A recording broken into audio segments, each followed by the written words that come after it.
Electricast. This episode is brought to you by Shopify. Whether you're selling a little or a lot, Shopify helps you do your thing, however you cha-ching. From the launch your online shop stage, all the way to the we just hit 1 million orders stage. No matter what stage you're in, Shopify's there to help you grow. Sign up for a $1 per month trial period at shopify.com/special offer, all lowercase. That's shopify.com/special offer.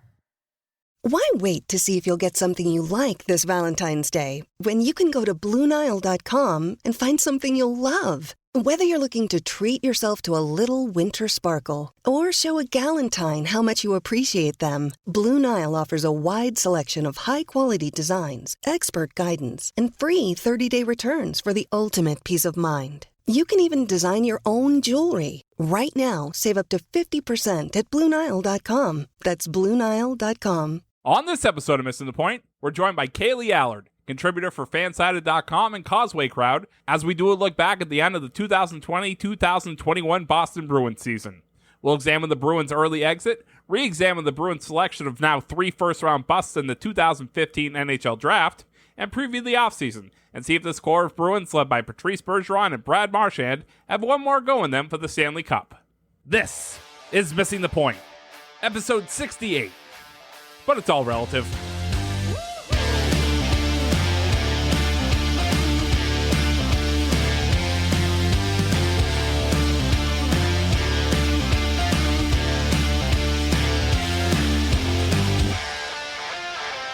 Welcome to Missing the Point. I'm your host, Michael Marcangelo, joined alongside by the real BK Bob Kelly, and today we are performing an autopsy on the Boston Bruins season, and to do that we have brought in a very, very special guest. She is a diehard Bruins fan and hockey fan in general, born in New England but now living in the South. She's a Boston Bruins contributor for Fansided. Please welcome Caylee Allard. How are you, Caylee? I'm good. Yeah, I'm missing the team a little bit. I'm still kind of recovering from it, but besides that, I'm good, I guess. Yeah, it's, the high that you got after the Capital series, right? Like I was thinking, I know Bobby was too, like this team could actually make a run. And then they fall to the Islanders in 6 games and were utterly dominated in most of them. So as someone who is a diehard Bruins fan, someone who's, written about the team, what happened? What do you think happened in that series? I really place most of my blame on the defense, considering the trade deadline pickups. We all know Taylor Hall was huge. Also, Krejci finally got his winger. He has Craig Smith. The secondary scoring was looking good. Offense wasn't really a problem in the Capitals series at all. And everything was going well. 5 games is, they didn't even come close. And then once we got to the second round, the injuries between Carlo and Miller, which the Miller signing still makes no sense to me, but we can save that for later, I guess.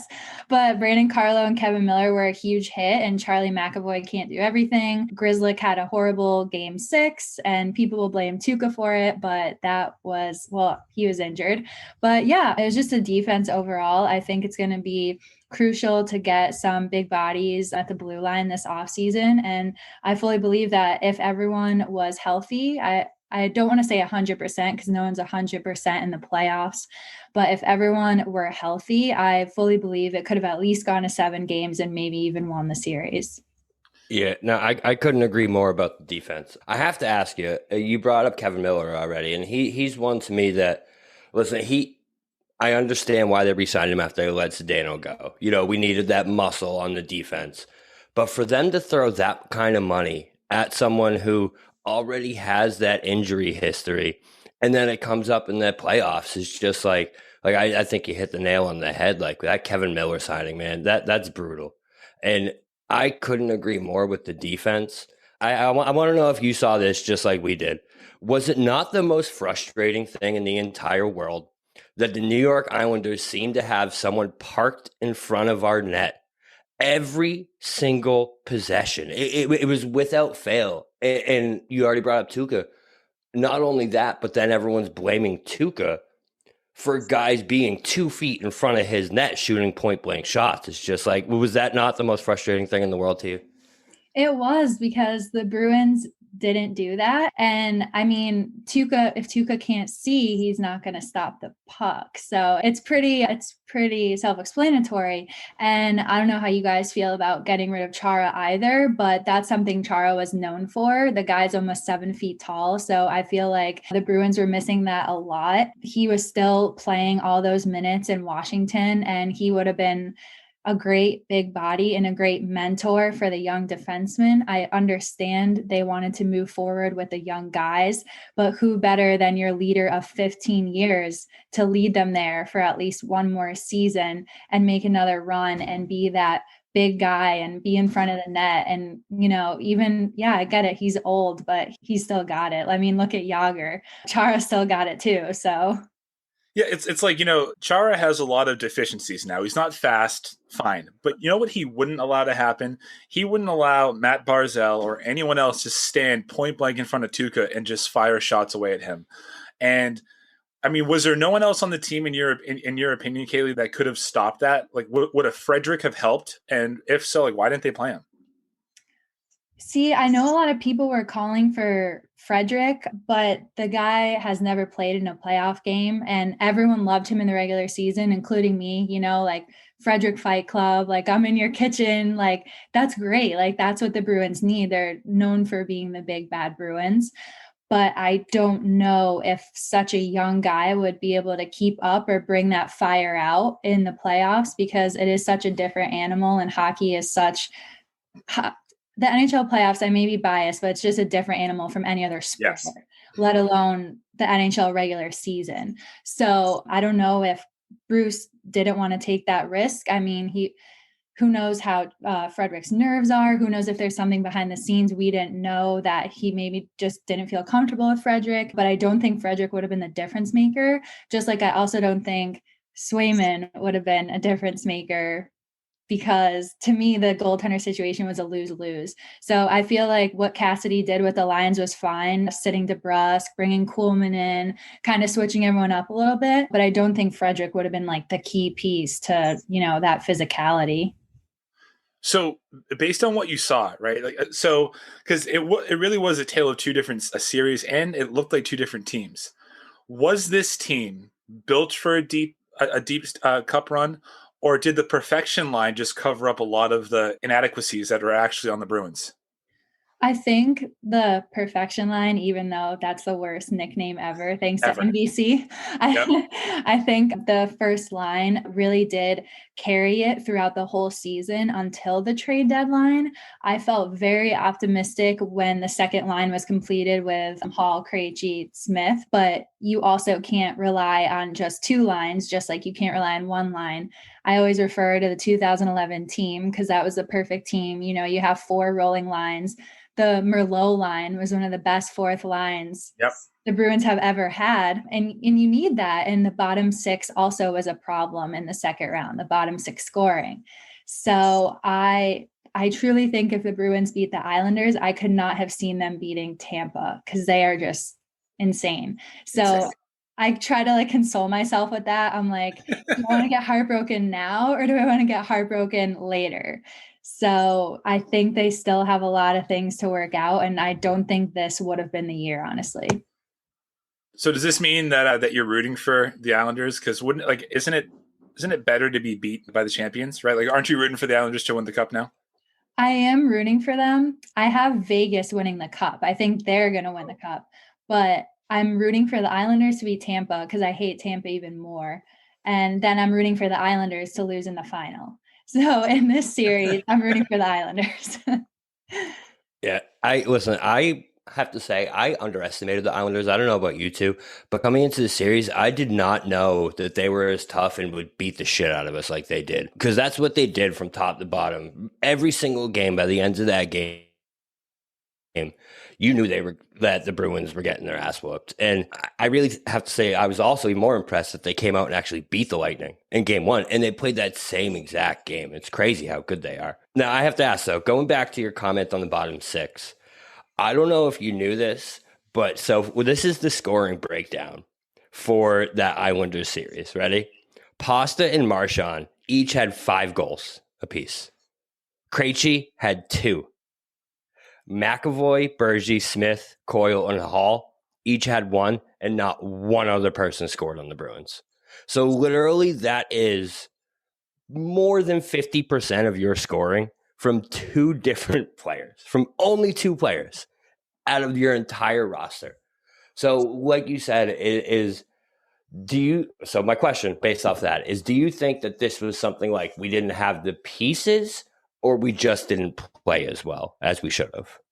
I think they just didn't play as well because also Nick Ritchie was on fire all season. And where was he? Yeah, he was. Yeah. Well, the seventh player went missing when we needed him most. So at like that third line too, I think it was mostly Ritchie, Kuraly, and Wagner. I mean, invisible. And then DeBrusque, invisible, was scratched a game.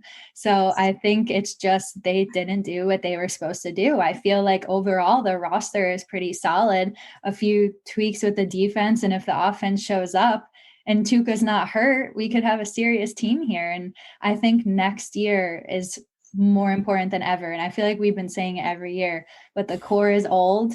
And next year, especially with the Tuukka contract and everything going on and Krejci's contract, like next year has to be it, in my opinion. Like, period. That's it. How worried are you about a potential drop off for Bergeron, right? Because he's been the best player on our team for so long. And like you just mentioned, he's getting older. I remember the commercials of him riding over the Zagan Bridge in a Zamboni with Raycroft. That's how old he is, right? So what happens to this team? So it's a two-part question. How concerned are you about a drop-off in play? And what happens to the team if he's not the Bergie that we know? I mean, I am very worried, but I don't see his game declining at all. I don't know if you saw like the NHL player vote. Him and Sidney Crosby tied for the NHL's most complete player for like right now, like current player, which is pretty awesome. And I mean, Barry Trotz is accusing you of cheating on faceoffs because you're just so good at them. And I don't know. I don't see any worry with him getting older. Same with Chara. He's still old, but he still got it. I mean, the guy needs to retire, Bruin. He's the captain now. He needs to go until the end. And I think it was him that said, I think he said he's going to take it year by year, which means that hopefully he's got a few more and he's feeling good. So I'm really not too worried about him at all. It is a scary time though when you get to the we're going to take it year by year phase of the career though, right? Like that's how you know it's we are way closer to the end than we are at the beginning. Yeah, he's like, all right, how am I going to feel next year? We'll have to see. The disrespect, by the way, on that Barry Trotz calling Bergeron out for cheating on the faceoffs. And then the next game, I don't know if you knew, the refs threw him out of the faceoff the first 4 faceoffs he took. I know Cassidy was livid about that, but it's just the disrespect this guy got from that is just unbelievable. I couldn't believe it when that happened. Yeah, and it's funny how Trotz is complaining about the calls now. I don't know if you saw last game against the Lightning. He was losing it on the bench. And everyone was like posting memes of like Bruce Cassidy smiling. And they were like, I told you so. Like, it's funny how it's a big deal when they don't get the calls. But the New York Saints. I love that. I do love that. It's funny because I think Cassidy is probably the most outspoken coach in Boston, right? Like you don't get that from Belichick. You get nothing, less than nothing. Brad Stevens was always a pro player, but he's not going to say anything about the league. But Cassidy did not pull any punches there. He knew he was going to get fined, so he went down with it. But do you think that the Islanders used any of that for fuel in their next game? Because as you mentioned, like after the Bruins take a 2-1 series lead, they don't win another game. And it was in the midst of, Bergie getting thrown out of faceoffs and Cassidy feeling that they were disrespected. But do you think that was almost like a rallying cry for him? He was trying to motivate the team and it just didn't work? I think so, because once Trotz made those comments about Bergeron, I think it kind of lit a fire under everyone because he's using the refs to his advantage and complaining about it. And the refs definitely heard it. And NHL refs are just something else and so inconsistent. And for every team, I'm not just complaining as a Bruins fan. I mean, everyone has dealt with their brutal calls. And I feel like the Islanders do just get so lucky, whether it's puck luck or the calls are their way or just I mean, they're a talented team, but they also have that luck there, I feel like, and they're so frustrating to play against. And it's just frustrating how Cassidy got fined for it. I mean, it was worth the $25,000. I would have started GoFundMe for him, but I think the mind games did play a part too. So that's also frustrating. And I don't know if you guys notice this too. The Islanders, that's their game. That's what they do, is they frustrate you to death. And they did it to the Penguins that first series. The Penguins were leading the playoffs in shots on net, exiting the first round of the playoffs. And the Bruins led the second round in shots on net. And it's just unbelievable how frustrating that team was to play against. Yeah, a little bit of a backstory here is that while the Bruins were up 2-1, I said if the Bruins lose this series, it will be because of Matt Barzal. And don't forget that you had 3, not 2, not 1, 3 chances to draft him. You had the 13th, 14th, and 15th overall pick in that draft, and he was selected 16. So, 1, how good was Barzal? 2, how awful was that draft? I mean, it came back to bite us. Yeah, I mean, I know that like people want to blame Sweeney for it, but I feel like it's also so hard to tell what a player is going to become. I mean, I guess like he definitely should have done a better job, but just the names, what is it? Zaboral.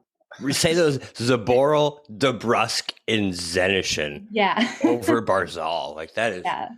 Yeah, passing on him several times is frustrating. It wasn't like you said, not just once, but several times.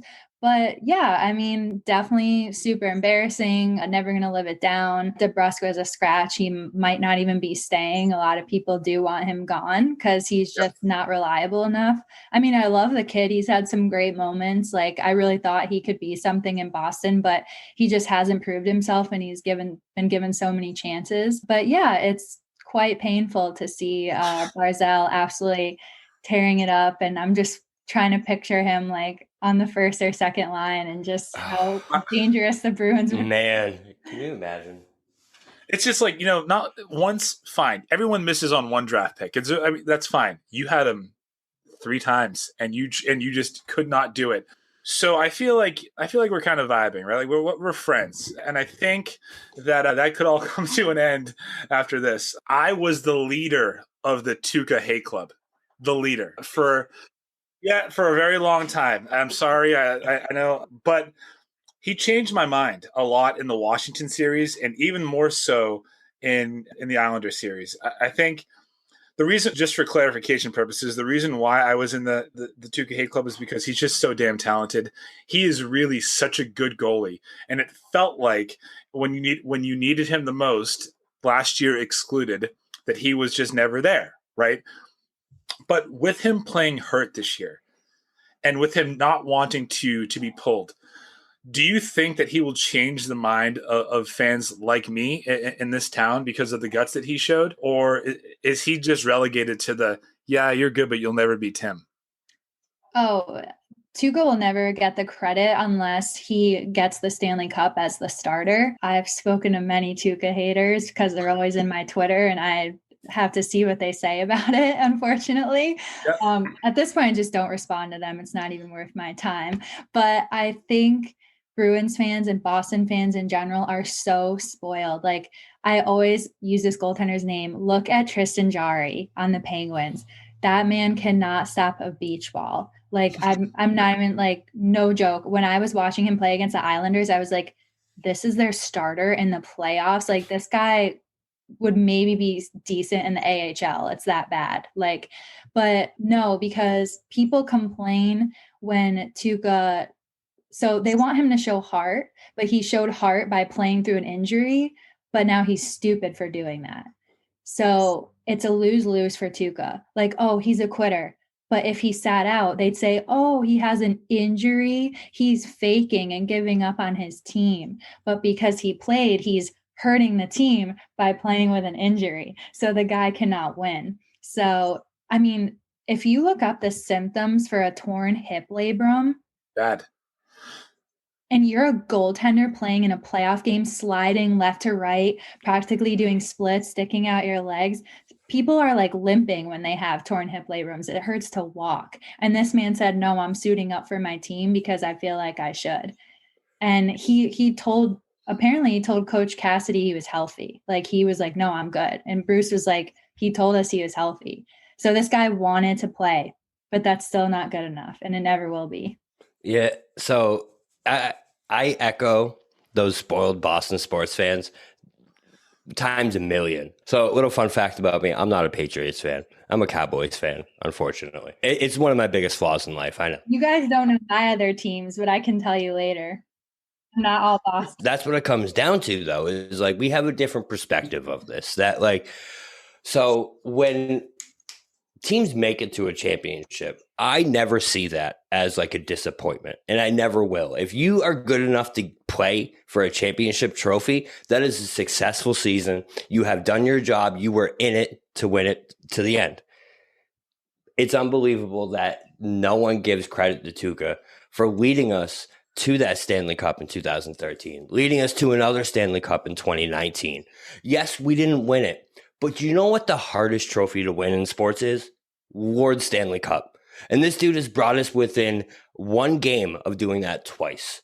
And I've been echoing this since day one with Tuukka. It's like exactly what you said about the Penguins goal. You got people don't know how good we really have it, having this guy in net for as long as we've had him in net. Like, you think back to all these goalies, like Jean-Sebastien Giguère, amazing with Anaheim. What was his shelf life? 3 to 4 years? Like, only the greats are around for this long. And just because he didn't get the cup, to me, doesn't make him not a great. Granted, yes, could he have shown heart in those game sevens? Could he have played better in those game sevens? 100%. But listen, the guy got us there. What else it comes down to is like, listen, in that game 7 against St. Louis, do you remember that first quarter? Jordan Bennington stood on his goddamn head. Yep. We had so many opportunities. And you know what I remember about the Bruins? It's never about Tuukka Rask. It's about missed opportunities, missed open nets, which that reminds me of something else. The worst missed open net I've ever seen in my goddamn life with Pasternak. That was unbelievable. But that's always what I remember. And I'm interested to know, like, so you're not a Patriots fan? Okay, cool. So I'm interested to know, like, when you look back on those seasons, those 2013, 2019 Stanley Cup runs, do you look at those as disappointments, or do you look at those as like, listen, that was amazing. We got all the way there. Yeah, we didn't win it, but what else can you ask for? Yeah, I couldn't have said it any better, honestly. I'm sure you could have. It's like 2013 against the Blackhawks, everyone brings up the 17 seconds, like that heartbreaker. Like, but I actually have recently rewatched those 2 goals, and I think it actually was Andrew Ference and Chara defending. They were nowhere near the net. They were off in no man's land. They weren't, like, Tuukka was left out to dry. Like, the Blackhawks were hammering him. Like, it was 2 greasy goals too. Like, it was horrible goals that never should have happened. They should have never been that close to the net at that corner, sliding that puck in. I think it was Bickle, and I forget who else scored it, but that's all on Rask. But the guy is one man. Like, he's one man. And I honestly see the 2 cup finals with him as a success, because also in game 7 against the Blues, the Bruins scored 1 freaking goal. And it was Matt Grzelcyk in the 3rd period with like a few minutes left, and the Blues were already up 4. Like, nobody showed up. No Bergeron, no anyone. No one was there. So you don't win by not scoring in game 7 of the Stanley Cup final. Like, the Bruins beat Vancouver in a shutout 4-0.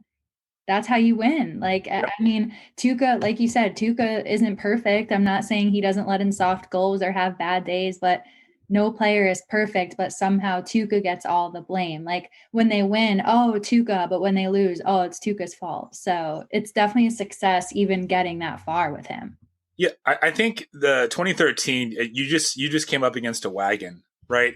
The Blackhawks were at the height of their powers, and that they were just so good that for that run, I'll always remember it was the Toronto series, right? You're down 3 goals, and Bergeron scores in overtime. Jack, it was one of the play-by-play guys that you just hear Bergeron like that. That's one of my, listen, I don't mean to interrupt. That's one of my favorite sports memories. Like literally since beginning of sports, I still go back sometimes. If I'm having a bad, rough day, I will go back and watch that third period of that game just because of how amazing it really was. Like that team had heart. And I would always say, and Bobby can attest to this, I don't hold 2013 against them. Like that, he played so well. I don't remember the stats. I think he was like 14-8 with a. It wasn't it 9? I think it was. It was like 14-8 with a sub-2 goals against average. Which, by the way, like those stats are comparable to Tim Thomas in 2011. They might even be a little bit better. The Game 7 in 2019, the team didn't show up.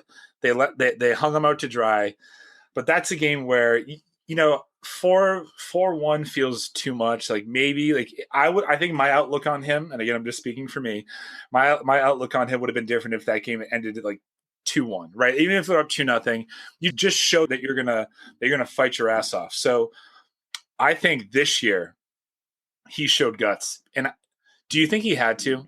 Like, do you think he knew all the things that we were saying? Not us, but maybe even people in the locker room after the whole bubble experience last year.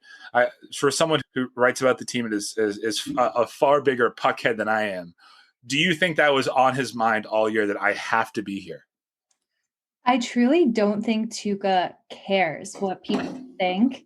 He cares about his team, but he doesn't read Twitter. He's not reading articles. He's not listening to Boston sports radio, especially. But every year, like in the post loss Zoom at the end of the season, just this year, they asked all the players about Tuukka.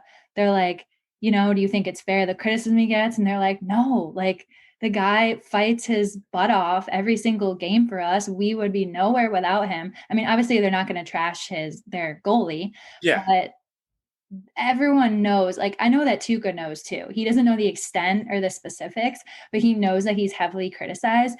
And I think he feeds off it, but I don't think it's always on his mind. Like, oh, I need to please the fans. Like, I don't think he cares. He just wants to do his best because he's also very passionate and he's known to be an angry goalie. And that's another reason I hate when people say he has no passion, because I'm sure you've seen the infamous video of him throwing milk crates back in the AHL when he lost a game. And one of my favorite pictures is when I think it was the Lightning scored when Tuukka lost his stick blade and he took it off the ice and was shoving it in the ref's face. Like, look, I lost my blade. Like, he's just like angry and fiery and passionate. And that to me shows that he does care. Like, people are like, oh, like he's emotional, this and that. Like, I think it's awesome. And I think he wants to do everything he can, because the guy, if he didn't care, he wouldn't have played hurt. So That's a really big deal. And not only play hurt, that's the thing I think gets lost in this shuffle too, is like, listen, he may not have, maybe game 5? We lose in 5 or 6? 6. Maybe game 6, he Swayman could have played and he would have been more effective. But for Tuukka to be out there in that Capital series, in those first 5 games, with a torn labrum, and to perform on that level, like, this dude wasn't just performing like as a good goalie. He was magnificent. Like, there were points where, like, you would get through a 5-minute stretch of hockey and you would get to the ends of the 5 minutes and you'd be like, holy shit, Tuukka. Like, what even just happened? How did they not score a goal? That's where, like, any reservations, right? I was with you, Mike, last year in the bubble. Tuukka, I hated that. Everything about it. It was the worst. Like, the way it happened is unforgivable to me. Like, you know about me, I'm all about passion when it comes to hockey. I'm all about passion when it comes to literally everything.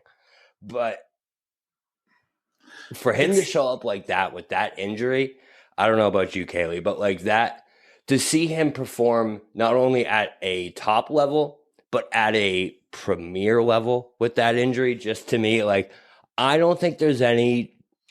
I think you have to bring Tuukka back. And I know I've said before, Mike, to you, like, we need Swayman. Swayman should be in here. But, like, the more I think about it is, like, what else are you going to do? Like, you're really going to let this dude walk after what he just did for you?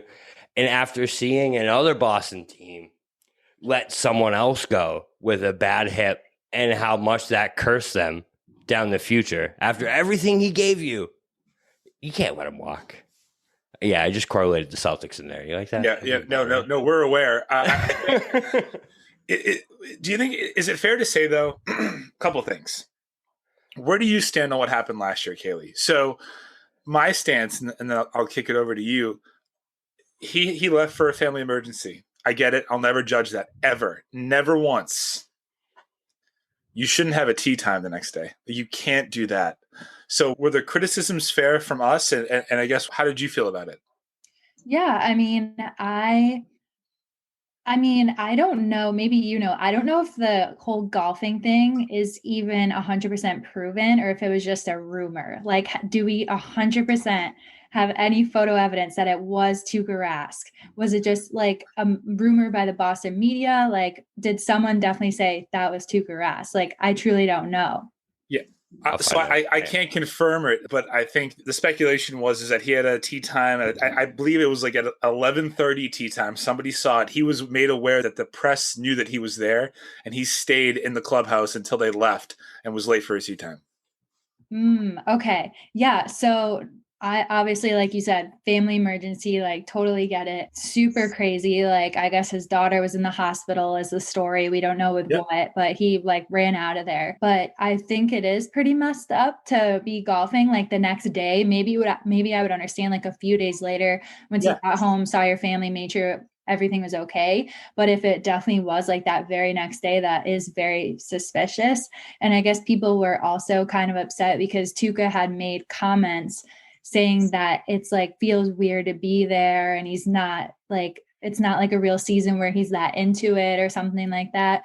I think those comments were blown out of proportion though, because pretty much every player said that about the bubble. They're like, well, it's weird. It's tough to be away from family. It's the hardest thing we've ever done.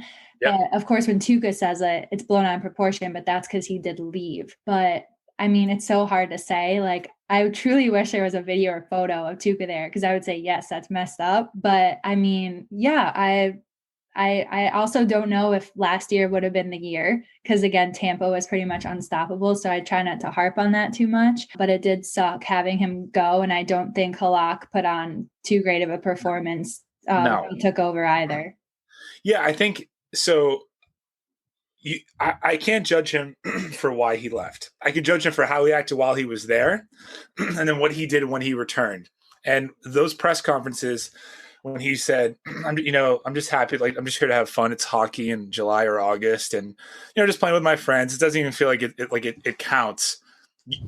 You can't say that, right, and make $8 million a year. Like, you can't. You could be a fourth liner or like the 10th defenseman on the team, but as the leader, it does look bad. So, again, I was the leader of the anti-Tuukka fan, but I think I'm reforming because I don't think you can see. You can't watch what he did this year and think that man doesn't care because he had no reason to stay out there. In reality, it would have better suited him to pack it in and to just have the surgery and be ready for the start of the season. Now they're saying that he might not be back until February of next year.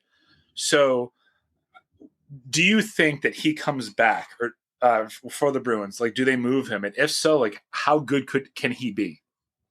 Yeah, I think it really does suck that he's hurt. He's my favorite player and I want him to finish out and have a great year.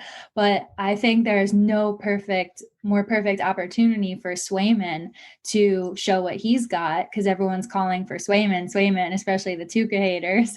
So it is kind of nerve-wracking knowing they're going to be going without him. And people are speculating, are they going to sign veteran goalie just for now to replace Tuukka? But with this injury and being at the end of his career and his contract, it is pretty concerning, especially you're coming January, February.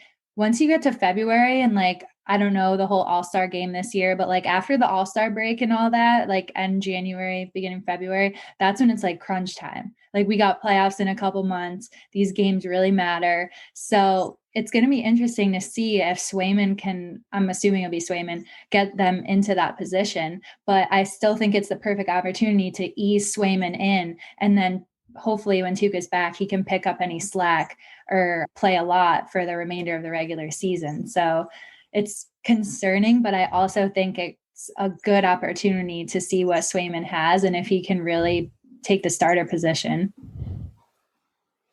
What do you think of Swayman?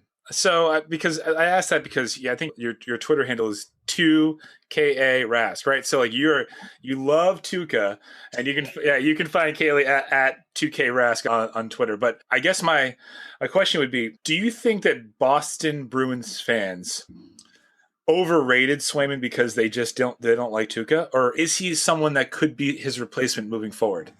I absolutely love Swayman. I think he's awesome. Okay. I think the Bruins organization is very lucky. The Bruins have been very lucky with goaltending throughout very recent history. Yeah. You know, it's never, that like Tim Thomas, like, and I love Tim Thomas too. Like I had his jersey, like, I guess I'm just a big goalie person, but I mean, the 2011 performance was one of the best ones I've ever seen. But yeah, I mean, I think Swayman is the future. I think he plays like Tim Thomas. And I think that's why the Tuukka haters love him, because he has kind of that sporadic style and like he's like an acrobat kind of, and it's kind of crazy, but he gets it done. And I actually listened to, he did a podcast with Billy Jaffe, it's called, and Andrew Raycroft. They have their own podcast. I think it's called The Morning Brew or something, and Swayman went on there, and he is just the nicest, coolest kid. Like he literally said, like, I don't get nervous. Like he's like, I just have like a great time.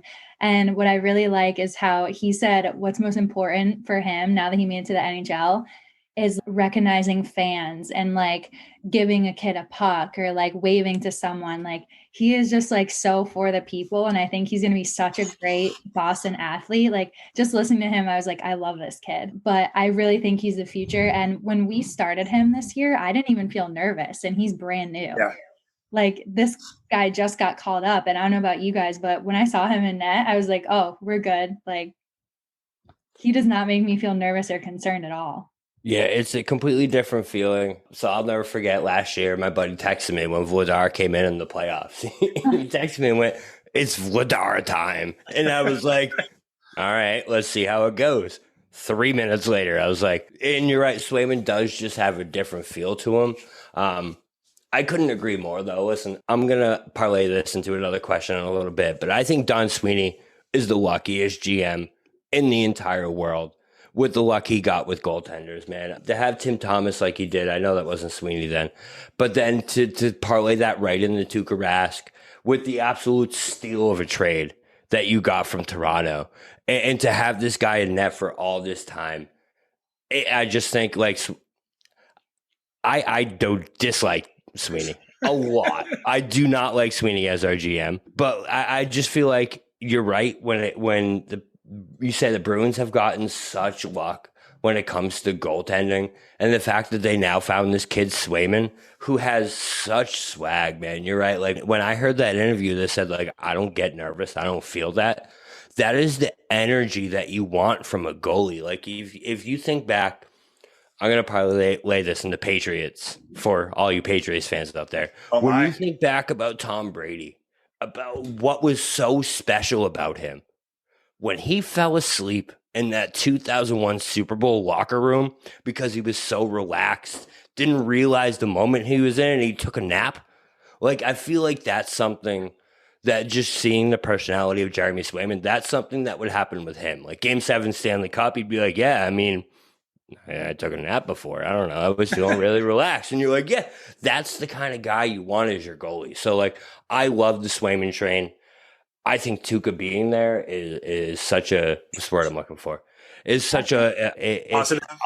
Positive. Thank you. It is very positive for Swayman for him to be there, because it's like, you know, I've already been in these situations. Here's how you handle them. And then you take that Swayman swag and put it on top of that. It's just like, yeah, I'm ready. I'm ready for Swayman. What's your question, Bobby? Oh, right. So no. The question, no, but like, all right. So my question is, as lucky as Sweeney has got, all right. I have been on this guy. Was it we can talk about that 2017 draft where he passed over Barzal. 15, whatever it was. 2015 draft where passed over Barzal. But the moves that he has made in the last 2 years just drive me absolutely insane. Like, listen, you can talk about the Taylor Hall trade. I don't give him any credit for that, because if anyone was ever like, hey, I'll give you Taylor Hall for that scrub and a second round pick, I'd be like, yeah, well, I think I'll take that deal. I just feel like the way that he has handled this team, the fact that we had to wait 7 years for a premium winger to be beside David Krejci, that we had to replace Zdeno Chara with Kevin goddamn Miller, who already was an underachiever before you re-signed him. And then you look at the lack of depth he put behind this defense this year. It is just like, as soon as one guy went down, you saw what happened in that Islanders series. So I need to know your opinion as someone who's around the team a lot, who you follow Bruins hockey passionately. Am I off base here? Is this me just overanalyzing the team, or is this serious mistakes that this dude has made over the past few years? No, I think you're totally on base. I mean, I think it could be way worse. Like, it's not like he's driving the team into the ground, but I feel like he just does the bare minimum. I feel like he tries to find the most obscure random player and like puts a lot of faith in them. And then he's like, this is going to definitely work. Like, I feel like he just like closes his eyes and like throws a dart at a dartboard, and whoever it lands on, he's like, all right, we're going to try to acquire this guy. But like, other than the Taylor Hall thing, which I agree with you, it wasn't all Sweeney. Like, Taylor Hall would have done anything to get out of Buffalo, and Buffalo, I mean, yeah, like Taylor Hall, you could have given him $5 and he'd be like, all right, I'm gone.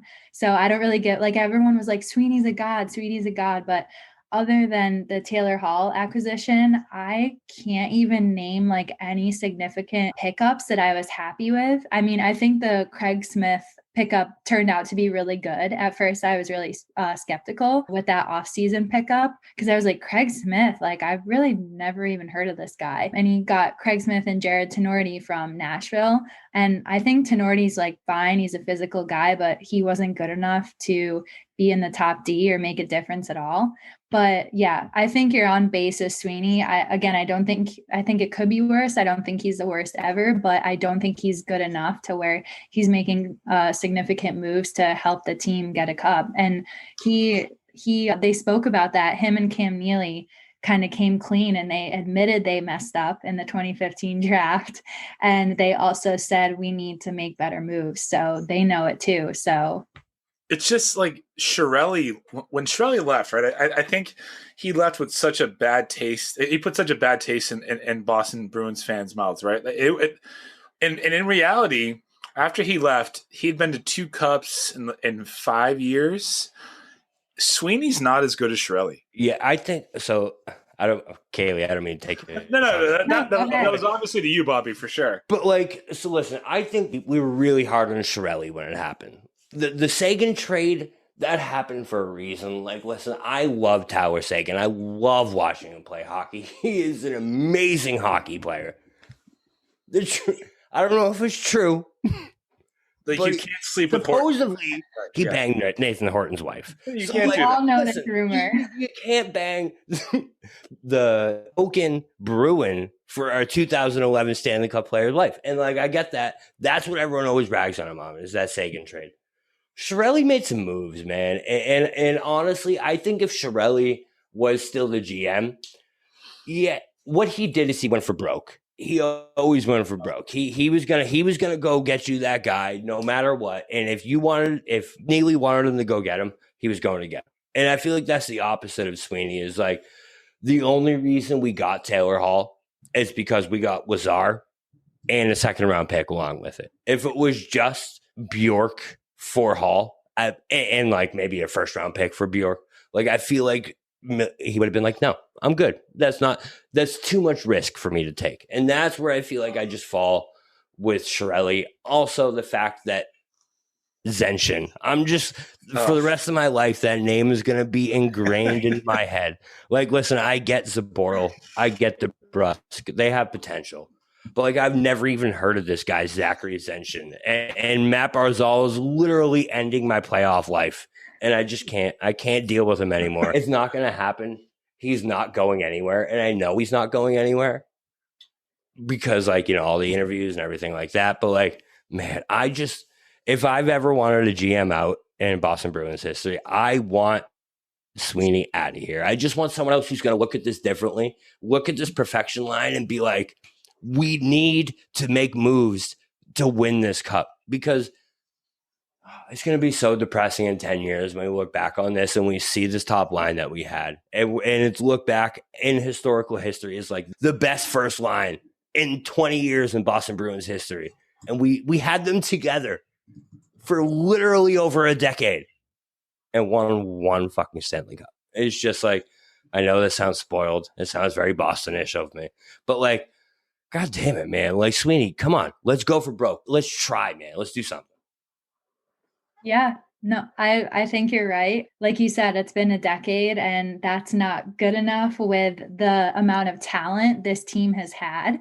And with, Bergeron and Marchand, I hate to say deserve, because everyone's like, nobody just deserves it. You got to earn it. But Bergeron and Marchand really need one more. And I would cry forever if Tuukka got his as well. And Krejci, of course, too. I mean, these guys, even Marchand said he's like we're getting old. Like, yeah, ticking. And you think Sweeney, like you said, like an alarm would go off, like, holy crap, like I have to complete the missing puzzle and get these missing pieces in here so we can really have a chance. Like, it doesn't seem like he cares enough. He's like, oh, we'll give this guy a try.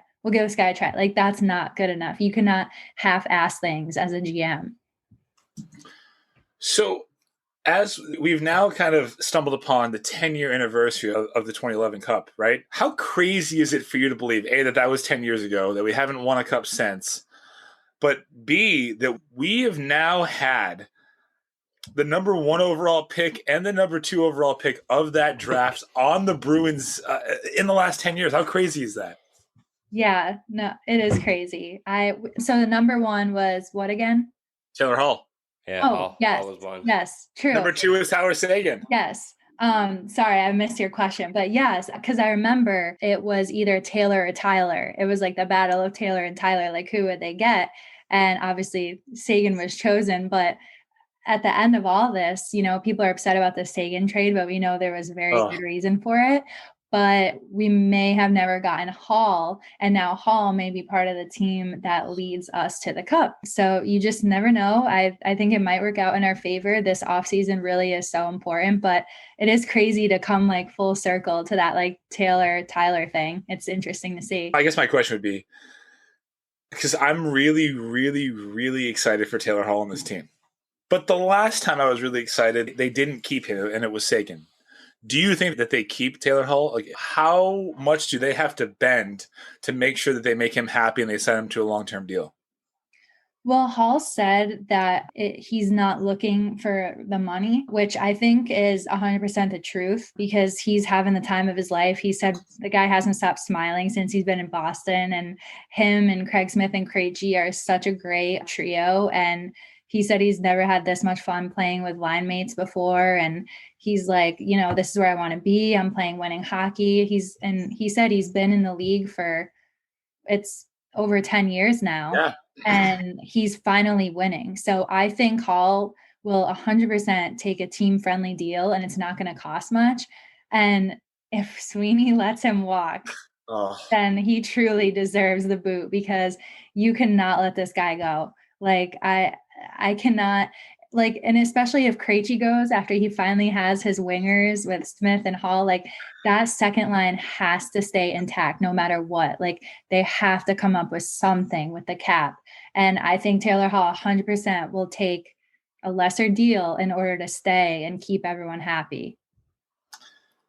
I hope that you're right, because I'm usually like the glass is half empty type of guy on this show when it comes to anything Boston sports related, which brings me to one of my last questions. So you mentioned that you're not a full Boston sports fan, that you are a Bruins fan. Now, I'd like to learn a little bit more about what teams you support, but I'd like to guess beforehand, if that's okay. I just hope that our friendship's not on the line here, because we put a lot of work into it. But for football, I'm going to guess the Giants. Yes. Oh, Really? Wow, what a guess, man. I hate the Cowboys. Oh, man. Like, that is the Patriots' kryptonite, Caylee. Of course it's the Giants. I am from Connecticut, in case you I know. Yep. I have to ask, though. Wait, do you hate the Eagles more than you hate the Cowboys? I think I hate the Cowboys more. But man. I love Dak Prescott. I will give you that. I love Dak. Okay, I'll take that. I'll admit that. It's the only good thing I'm saying about them. I only respect the Giants because they beat the Patriots twice. Yeah, no, that's great. Yeah. Everyone loves the Giants for that. Everyone was a Giants fan that day. I just wouldn't say everybody, because I sure as hell didn't. Now, I think the next one. So we're going along these mutually assured destruction lines. I think that you're a Yankees fan. Yes. Oh, shit. I mean.